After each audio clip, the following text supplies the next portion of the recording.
동양동 원주민님 들어오셨네요. 선생님, 산재 등급 중에 손가락의 일부를 잃은 사람과 손가락을 제대로 못 쓰게 된 사람, 이것의 차이점은 무엇인가요? 예, 일부를 잃은 사람은 결손장애라 그러고요. 손가락을 제대로 못 쓰게 된 사람은 기능장애라 그래요. 그래서 그 산재장애 등급의 판정의 급수가 달라져요. 그래서 손가락을 제대로 못 쓰게 된 사람에 대한 등급의 산정 방법하고 손가락을 잃은 사람의 등급의 산정 방법이 좀 다릅니다. 그렇게 그래서 별개의 장애로 봐요. 그래서 만약에 손가락을 잃은 사람의 경우에 손가락을 2개를 잃었다 그러면은 손가락 1개를 잃은 사람은 몇 급, 2개를 잃은 사람은 몇 급, 3개를 잃은 사람은 몇 급 이렇게 판정을 하는데, 손가락이 이제 1개를 제대로 못 쓰게 된 사람, 또 2개를 제대로 못 쓰게 된 사람, 3개를 제대로 못 쓰게 된 사람, 이 사람의 경우에도 이제 각각 별개로 이제 산재 장애 등급이 나오는데,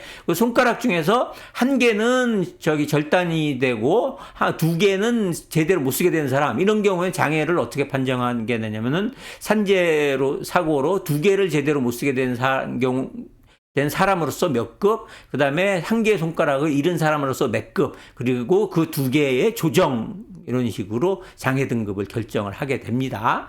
그래서 요거 보시면은 실무 자료를 한번 살펴보시면, 여기 볼게요.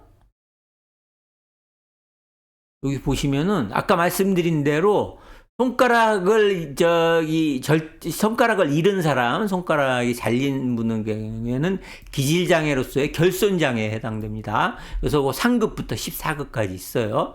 그런데 이제 손가락을 제대로 못 쓰게 된 사람의 경우에는 기능장애라 그래갖고 4급부터 14급까지 있어요. 그래서 손가락을 이제 잘리신 분의 경우에 한쪽 손의 엄지손가락과 둘째 손가락 외에 손가락 뼈의 일부를 잃은 사람은 14급이 되고, 그 다음에 둘째 손가락 뼈의 일부를 잃은 사람은 13급, 이런 식으로 결정이 돼요. 그래서 두 손의 손가락을 모두 잃은 사람은 최고 3급까지 되고요.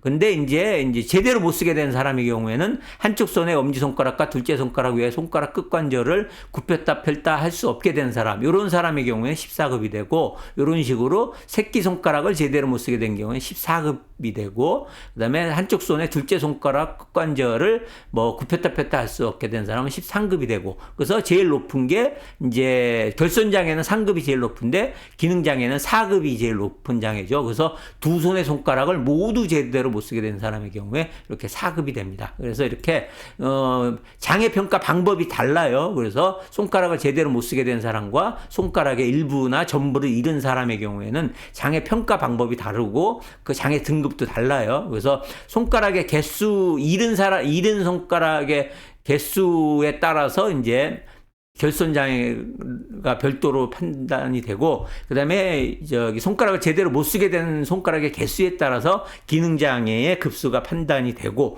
이렇게 하고, 그 2가지가 다 있는 경우에는 이제 각각을 판단해서 2개의 장애를 조정의 형식으로 해서 1개의 등급을 상승하는 방법으로 장애 등급을 결정을 합니다. 이런 식으로 장애 등급이 결정되는 차이가 있다. 그렇게 알고 계시면 될 것 같습니다.